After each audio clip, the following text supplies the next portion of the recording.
إن الحمد لله والصلاة والسلام على رسول الله أما بعد أعوذ بالله من الشيطان الرجيم بسم الله الرحمن الرحيم إن المنافقين في الدرك الأسفل من النار قال رسول الله صلى الله عليه وسلم مثل المنافق كالشاة العائرة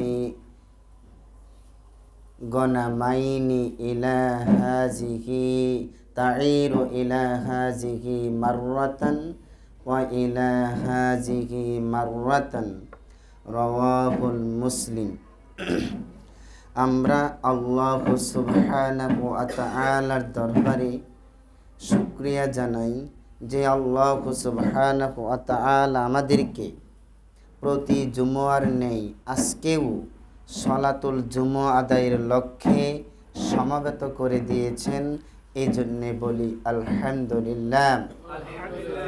দুরূদ ও সালাম বিশ্বনবী, সংগ্রামী জননেতা, মানবতার কান্ডারি, আমার আপনার শাফাতের কান্ডারি জনাবে মুহাম্মদুর রাসূলুল্লাহ সাল্লাল্লাহু আলাইহি ওয়াসাল্লামের উপর সাল্লাল্লাহু আলা মুহাম্মদ সাল্লাল্লাহু আলাইহি ওয়াসাল্লাম।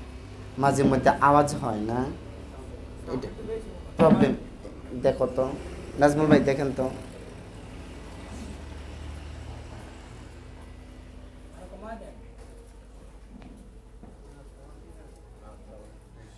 সাউন্ড যেমন একটু বেশি লাগে।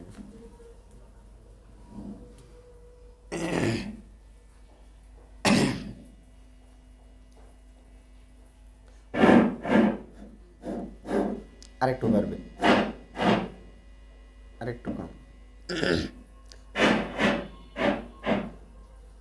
আলহামদুলিল্লাহ আলহামদুলিল্লাহ আলহামদুলিল্লাহ সুবহানাল্লাহি আলহামদুলিল্লাহি ওয়া লা ইলাহা ইল্লাল্লাহু আল্লাহু আকবার। আরেকটু ওয়ালা হাওলা ওয়ালা কুওয়াতা ইল্লা বিল্লাহিল আলিয়্যিল আযীম। চলে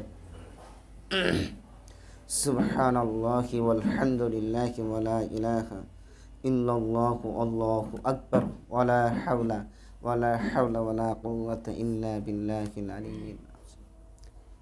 সংগ্রামী ইসলাম প্রিয় তাওহীদি জনতা, আল্লাহর জমিনে আল্লাহর দ্বীন বাস্তবায়নের জন্য অতন্দ্র প্রহরী আল্লাহর সেনারা, আমি আপনাদের সামনে কথা বলতে যাচ্ছি মুনাফিকদের পরিণতি। আজকের আলোচ্য বিষয় হচ্ছে মুনাফিকদের পরিণতি। কি মনে মনে ভাবতে পারেন আমরা তো মুমিন, মুমিনদের পরিণতি জান্নাত, মুনাফিকদের পরিণতি জাহান্নাম। তো আমরা বিষয়টি বোঝার চেষ্টা করব এবং পরিবারকে বোঝাবার চেষ্টা করব, নিজের জীবনে বাস্তবায়ন করার চেষ্টা করব। পরিষ্কারভাবে বোঝার চেষ্টা করবেন, আমি নিজেও বোঝার চেষ্টা করব, আমল করার চেষ্টা করব, আপনারাও বুঝবেন এবং আমল করার চেষ্টা করবেন। আল্লাহ রাব্বুল আলামিন 4 নম্বর সূরা নিসার 145 নম্বর আয়াতে বলেন, ইন্নাল মুনাফিকিনা ফিদ দারকিল আসফালি মিনান নার, নিশ্চয়ই মুনাফিকদের আবাসস্থল হবে, মুনাফিকদের জায়গা হবে জাহান্নামের সর্বনিম্ন স্তর, জাহান্নামের সর্বনিম্ন স্তর। যদি প্রশ্ন করেন মুনাফিক হতে হলে মুমিন হতে হয়, মুনাফিক হতে হলে কি হতে হয়? মুমিন হতে হয়। মুমিন না হয়ে মুনাফিক হওয়া যায় না। কাফের সে তো তার জায়গায় আছে, মুশরিক সে তো তার জায়গায় আছে, ইহুদি এবং খ্রিস্টান সে তার জায়গায় আছে। মুনাফিক কোন জায়গায় আছে? অর্থাৎ মুনাফিক হওয়ার জন্য আগে একটা লেবেল লাগাতে হবে, একটা শ্রেণীর আওতাভুক্ত হতে হবে। অর্থাৎ দরে বেশ, দরবেশ না, দরে বেশ, অর্থাৎ সে মুমিন না, মুমিনের লেবাস লাগায়, মুমিনের লেবাস লাগায়। মুনাফিকদের স্তর সর্বনিম্ন জায়গা হওয়ার কারণ কি? সে তো সিয়ামও রাখে, সে তো হজও করে, মাঝে মধ্যে জিহাদের ময়দানেও যায়, মুমিনদের সাথে উঠা বসা করে, আলাপ আলোচনা করে, দান খয়রাত করে, অনেক কিছুই করে। সব কিছু করার পরে তো মুমিনদের কাছাকাছি থাকার কথা, কিন্তু কাছাকাছি তো নাই। একদম কাফের, মুশরিক, ইহুদি, নাসারা সবার নিচে, মানে জাতাকলে পিষ্ট থাকবে। ব্যাপারটা একটু রহস্যজনক, ব্যাপারটা একটু এবং গভীরভাবে তলিয়ে দেখার বিষয়, গভীরভাবে তলিয়ে দেখার বিষয়। ইন্নাল মুনাফিকিনা ফিদ দারকিল আসফালি মিনান নার। নিশ্চয়ই, এখন হচ্ছে নিশ্চয়ই মুনাফিকদের জায়গা হচ্ছে লয়েস্ট প্লেস অফ হেল, জাহান্নামের সর্বনিম্ন জায়গা। ওয়ালাং তাজিদা লাহুম নাসীরা, তাদেরকে সাহায্য করার মতো কেউ থাকবে না। দুনিয়াতে মানুষ বিপদে পড়লে বিভিন্ন স্থান থেকে বাঁচাবার জন্য কোনো না কোনো উপায় বের হয়ে যায়, কিন্তু সেদিন কোনো না কোনো উপায় বের হবে না। মুনাফিকদের চরিত্রটা কেমন, কেনই বা তার জন্য ওই জায়গাটি? আসুন মহান আল্লাহ রব্বুল আলামিনের ভাষ্য থেকে আমরা জানার চেষ্টা করি। পবিত্র সংবিধান, এই বিশ্বজগতের মহাসংবিধান, মহাগ্রন্থ আল কোরআন এর 2 নম্বর অধ্যায়, অর্থাৎ সূরাতুল বাকারার 5টি আয়াত মুমিনদেরকে নিয়ে, 5টি আয়াত মুমিনদেরকে নিয়ে, আর 13টি আয়াত মুনাফিকদেরকে নিয়ে। 5টি আয়াত মুমিনদেরকে নিয়ে আর 13টি আয়াত এই সংবিধানের একদম প্রথম দিকের 2য় পৃষ্ঠার মধ্যে। মহাসংবিধানের প্রথমেই আল্লাহ কথাগুলি বলে এই বিশ্ববাসীর জন্য পরবর্তী বিষয়গুলি তিনি এই জমিনে নাবিদের উপর ছেড়ে দিয়েছেন। প্রথমেই মুমিন এবং মুনাফিকদের বিষয়টা পরিচ্ছন্ন করেছেন, ক্লিয়ার করেছেন। তাহলে বোঝা গেল মুমিন কি হবে আর মুনাফিক কেমন হবে। আল্লাহ রাব্বুল আলামিন সূরাতুল বাকারার 6 নম্বর আয়াতে বলেন, ইন্নাল্লাযীনা কাফারু সাওয়াউন আলাইহিম আনজারতাহুম আম লাম তুনযিরহুম লা ইউমিনুন। 5টি আয়াতে মুমিনদের গুণাবলী তুলে ধরা হয়েছে। এরপরে আল্লাহ রাব্বুল আলামিন বলেন, নিশ্চয়ই যারা কুফরি করে, সাওয়াউন আলাইহিম আনজারতাহুম আম লাম তুনযিরহুম লা ইউমিনুন, আপনি তাদেরকে পরকালের ভয় প্রদর্শন করুন কিংবা নাই করুন, উভয়টি তাদের জন্য সমান। এরা এই কথায় কান দেয় না, আপনার এই কথা শুনবে না। ভয় করলেও, ভয় দেখালেও শুনবে না, না দেখালেও শুনবে না। লা ইউমিনুন, তারা ঈমান আনবে না। এরপরে আল্লাহর রসুল সাল্লাল্লাহু আলাইহি সাল্লামকে সান্ত্বনা দিয়ে বলতেছেন, আপনি যে এদের পিছনে গুড়গুড় করবেন, আমার পক্ষ থেকে জানান দেওয়া হচ্ছে যে খতামাল্লাহু আলা কুলুবিহিম, তাদের অন্তরগুলিতে আমি সিলমোহর করে দিয়েছি, তালা মেরে দিয়েছি। অর্থাৎ এই অন্তরে ভালো কোনো কথা বসবে না, জায়গা হবে না এই সমস্ত ব্যক্তিদের হৃদয়ে।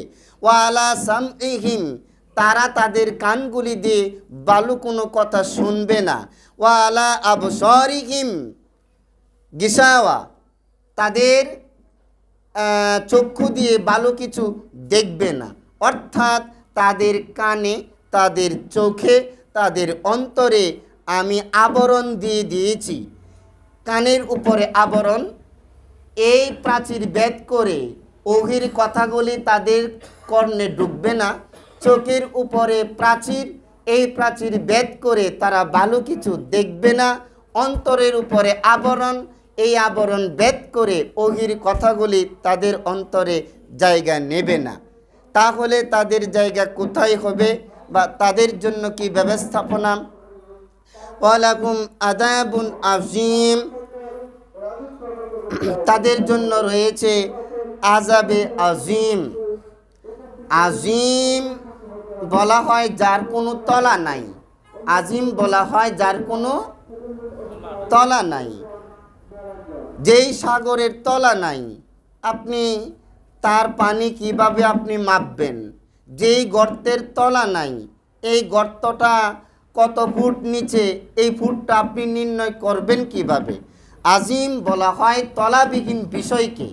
অর্থাৎ এই সকল ব্যক্তিদের জন্য এমন শাস্তি বরাদ্দ, যেই শাস্তির বর্ণনা পৃথিবীর কেউ দিতে পারবে না। এখন আল্লাহ রাব্বুল আলামিন তাদের চরিত্র জগৎবাসীর সামনে উন্মোচন করে দিচ্ছে। ওয়ামিনান নাসি মান ইয়াকুলু আমান্না বিল্লাহি ওয়া বিল ইয়াউমিল আখিরি ওয়া মা হুম বিমুমিনিন।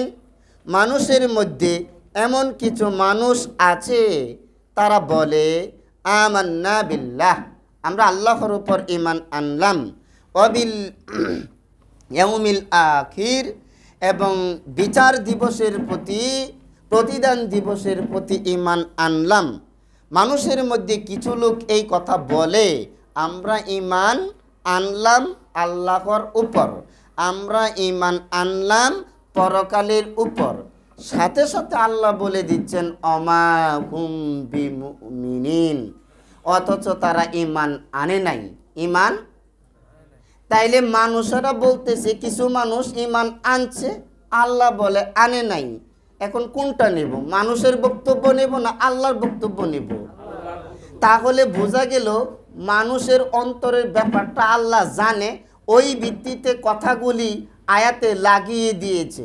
অর্থাৎ প্রতিটি সমাজে এমন কিছু লোক থাকবে, মুখে মুখে ঈমানদার দেখাবে, আসলে বিতর্কত তারা ঈমানদার নয়। বিষয়টা কি এমন নয়? এমন নয়। তারা মানে নিজেকে জাহির করবে, আমি ঈমানদার, আমি রোজাদার, আমি হাজি। আসলে এই সকল কিছুর পিছনে রয়েছে পাজির স্বভাব। কিসের স্বভাব? পাজির স্বভাব। সমাজে 10টা হাজি থাকলে আর সমাজে পাজি থাকে কি করে? হাজির কাজ কি চুপচাপ বসে থাকা? হাজি তো ওইখানে কাজ করে আসছে শয়তানকে ডিল মারা, ওইখানে তো লাব্বাইকা বলে আসছে, এই সমাজেও তো লাব্বাইকা বলবে, আমি আপনার দরবারে উপস্থিত। ওইখানে শয়তানকে পাথর মারছে, এখানে মানুষ নামের শয়তান যারা, তাদেরকেও ডিল মারার জন্য কলসি ভর্তি পাথর জমিয়ে রাখবে। আগেকার মাছাসিরা ওই যে মুটকির মধ্যে চাউল রাখতো, মুটকির মধ্যে আপনি ছোট ছোট পাথর জমিয়ে রাখেন, যদি কোনো মুনাফিক ধরাই পড়ে তাহলে তার উপর পাথর দিয়ে আঘাত করবেন। তাহলে সৌদি আরবের ওই কাজটা আর ব্রাহ্মণকালীর এই কাজটা, ওইখানেও একনিষ্ঠতার পরিচয় দিয়েছে, এখানেও একনিষ্ঠতার পরিচয় দিয়েছে। তাহলে বোঝা গেল প্রকৃত হাজি। কথা ঠিক নয়? ওইখানে করেছে একটা, এখানে চুপচাপ দুমছে সিগারেট টানতেছে। ওইখানে কাজ করেছে একটা, এখানে চুপচাপ মানুষের আইনের পিছনে ছোটাছুটি করতেছে। ধোঁকা কাকে বলে? প্রিয় উপস্থিতি, তাহলে মানুষের মধ্যে এমন কিছু লোক থাকবে যারা নিজেদেরকে ঈমানদার বলে দাবি করবে, প্রকৃত অর্থে তারা ঈমানদার নয়। তারা কি বোঝাতে চাচ্ছে? ইউখাদিউনাল্লাহা ওয়াল্লাযীনা আমানু, তারা আল্লাহকে ধোঁকা দিতে চায়। তারা আল্লাহকে কি দিতে চায়? ওয়াল্লাযীনা আমানু, এবং ঈমানদারদেরকে ধোঁকা দিতে চায়। আল্লাহকেও দিতে চায়, ঈমানদারদেরকেও দিতে চায়। ওমা ইয়াকদাউনা ইল্লা আনফুসাহুম ওমা ইয়াশকুরুন, তারা আল্লাহকেও ধোঁকা দেয় না এবং ঈমানদারদেরকেও ধোঁকা দেয় না। অর্থাৎ নিজেকেই ধোঁকা দেয়। কি দেয়? আমি যদি আল্লাহকে থুতু মারি এরকমভাবে, এই থুতু আল্লাহর গায়ে গিয়া লাগবে, কার উপর পড়বে? যে দিল হের উপরে পড়বে। আল্লাহ বলে দিচ্ছে, আমি এবং আমার ঈমানদার বান্দাদের সাথে ওই ধোঁকা দিতে চাচ্ছিস, এই ধোঁকা তর্ক পালি। ইল্লা আনফুসাহুম, এই ধোঁকা নিজের উপরই। ওয়ামা ইয়াশউরুন, তোরা বুঝতে পারতেছিস না এই ধোঁকাটা যে তোদের জন্য। এবং এই জাতীয় লোকদের অন্তরটা কেমন? আল্লাহ পাক বলে দিয়েছে ফি কুলুবিহিম মারাদুন ফাযাদাহুমুল্লাহু মারাদা, তাদের অন্তরটা হচ্ছে ব্যাধিগ্রস্ত, তাদের অন্তরটা হচ্ছে রোগগ্রস্ত। অর্থাৎ মুখে মুখে বলে ইমানদার, আসলে ইমানদার নয়। তারা আল্লাহকে এবং ইমানদারদেরকে ধোঁকা দিতে চায়।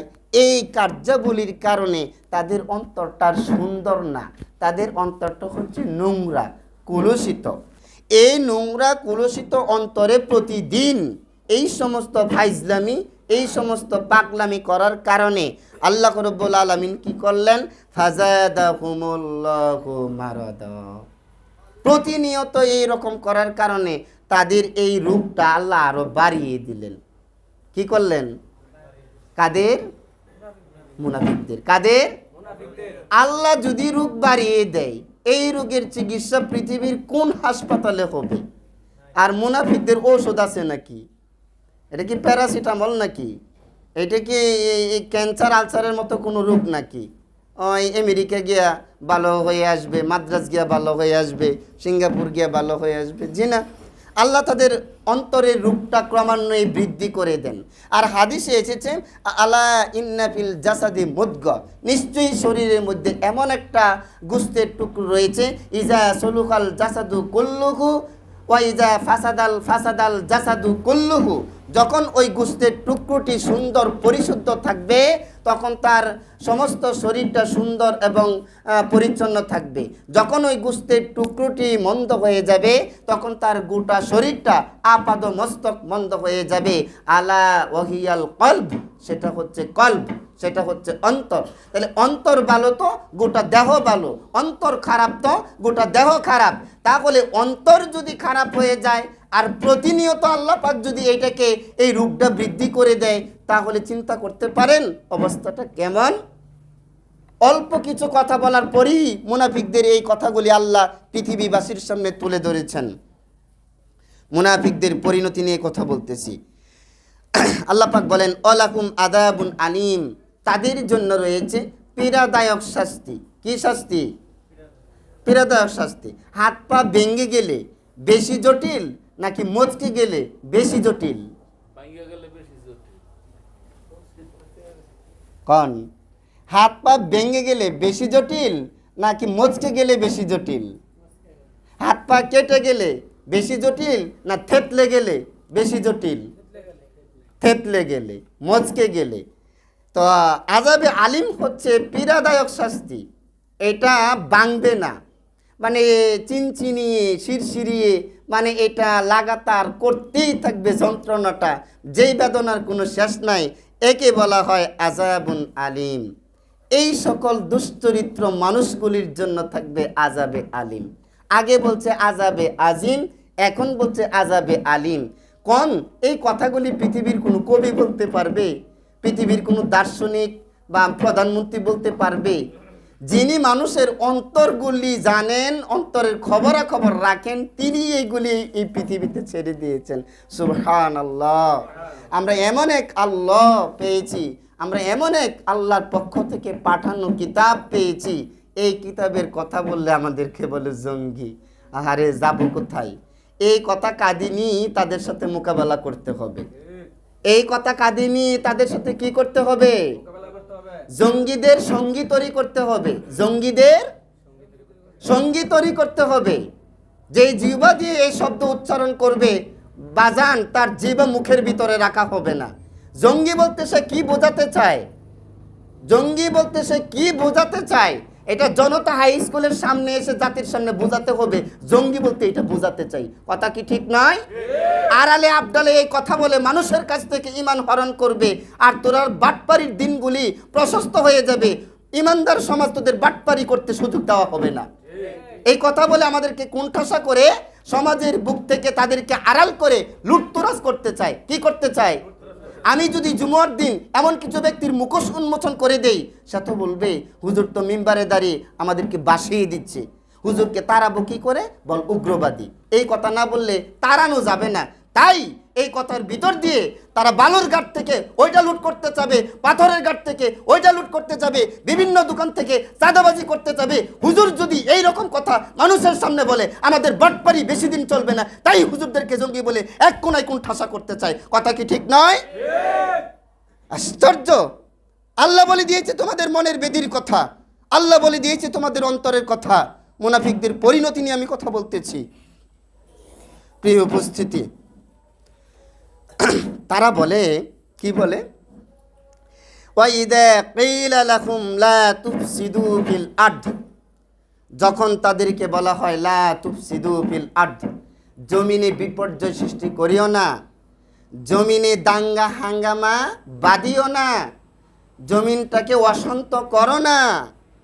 ক্বালু ইন্নামা নাহনু মুসলিহুন, তখন এই জাতীয় মুনাফিক মার্কা লোকগুলি বলে, আমরা তো সমাজটাকে অশান্ত করি না, আমরা তো মুসলিহুন, আমরা মুসলিহ, আমরা বিশুদ্ধ মানুষ, আমরা হুজুরের বেতন দেই, আমরা মসজিদ করার জন্য 2 লক্ষ টাকা দেই, আমরা মুয়াজ্জিনের খরচ দেই, মাঝে মধ্যে সারা মাস ইফতারির খরচ দেই।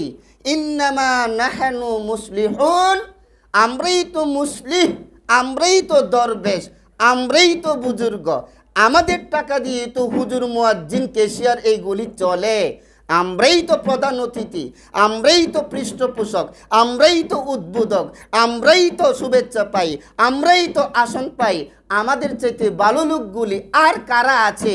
ইন্নামা নাহনু মুসলিহুন, তারা বলে আমরা মুসলিহ, তারা বলে আমরা সমাজ খারাপ করে হুজুররা, এটা করা যাবে না, ওইটা করা যাবে না, এটা ধরা যাবে না, এটা শোয়া যাবে না, এটা খাওয়া যাবে না, শুধু আসে এটা খাওয়া যাবে না, উমুকটা ধরা যাবে না, উমুকটা মানা যাবে না, স্ত্রীর কাছে শীতের দিন গেলে গোসল করা লাগবো, এইটা কয় সারাদিন রোজা রাখা লাগবো, হজ করা লাগবো, 5 ওয়াক্ত নামাজ পড়া লাগবো, জিহাদ করা লাগবো, উমুক করা লাগবো, তুমুক করা লাগবো, এত কথা বলে সমাজটারে একদম শেষ করে বলেছে।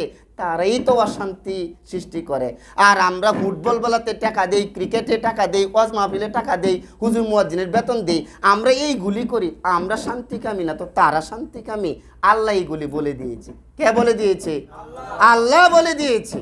আমরা এইগুলি তাদের চোখে বলি না, এইগুলি বললে ইমামতি থাকবে না, যার কারণে সমাজ জানে না যেইগুলি বললে 10 বছর ইমামতি করা যায়, এই কথাগুলি বলতে বলতে মানুষগুলির শেষ করে ফেলছে।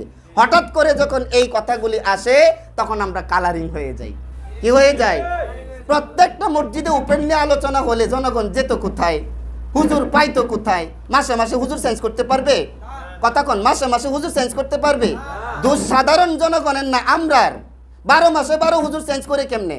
4টা খুতবা তার মনের মতো দেখ, 1 মাসে 4টা খুতবা, সারা জীবনের অভিজ্ঞতা ঢেলে দেখ, জনগণ এমনিতেই ঠান্ডা, জনগণ এমনিতেই ঠিক হয়ে যাবে, আলেম দ্বারাই জনগণ শাসিত হবে।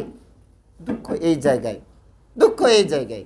গতকালকে একটা মাহফিলে গিয়েছি বাগলাতে, তো বলে আগেই দিতে চেয়েছিলাম না।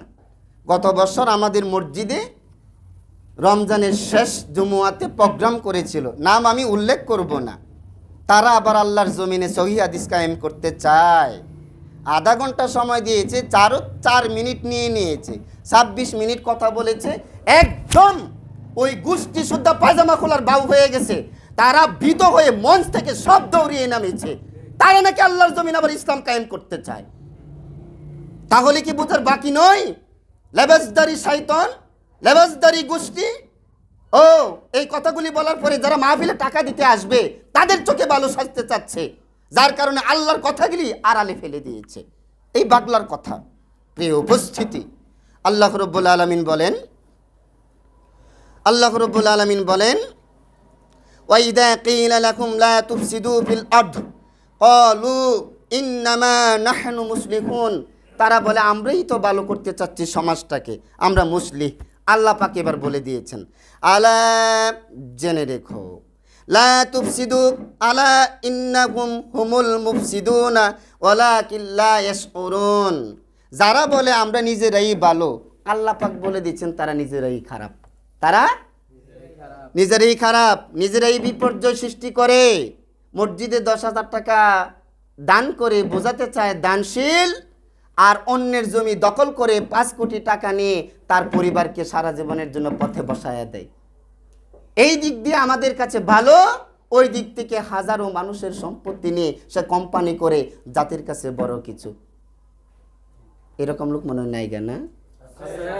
বাংলাদেশ মনে একবারে ওই মক্কা মদিনা হয়ে গেছে, তাই না? আস্তাগফিরুল্লাহ রাব্বি মিন কুল্লি যামবি ওয়া আতুবু।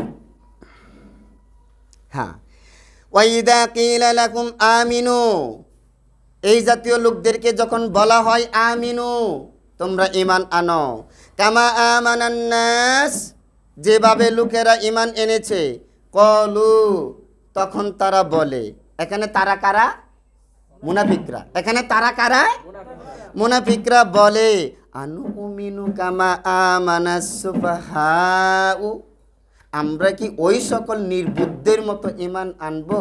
মানে যারা সত্যিকার অর্থে ঈমান আনছে, মুনাফিকদের কাছে তারা নির্বুদ্ধ। মুনাফিকদের কাছে তারা কি? নির্বুদ্ধ। মুনাফিকরা নিজেদেরকে জ্ঞানী মনে করে।